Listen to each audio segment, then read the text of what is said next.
আসসালামু আলাইকুম। কেমন আছেন সবাই? আশা করি আল্লাহর রহমতে সবাই অনেক, অনেক ভালো আছেন। আপনারা অনেকেই জানতে চেয়েছেন যে আপনারা ভাতার টাকাগুলো নিয়মিত পাচ্ছেন না কেন? আসলে আপনারা ভাতার টাকাগুলো নিয়মিত পাচ্ছেন না কেন?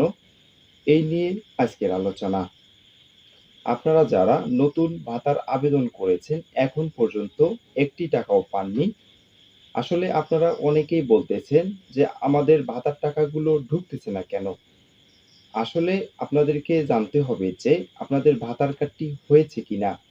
যদি আপনাদের ভাতার কার্ডটি হয়ে থাকে তাহলে অবশ্যই আপনারা আপনাদের ভাতার টাকাগুলো পেয়ে যাবেন।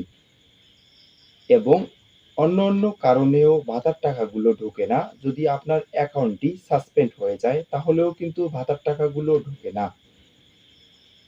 প্রথমে আপনার অ্যাকাউন্টটি সঠিকভাবে আছে কিনা তা যাচাই করে তারপরেও যদি আপনার অ্যাকাউন্টে টাকাগুলো না ঢুকে থাকে তাহলে অবশ্যই সংশ্লিষ্ট অফিসে গিয়ে যোগাযোগ করবেন।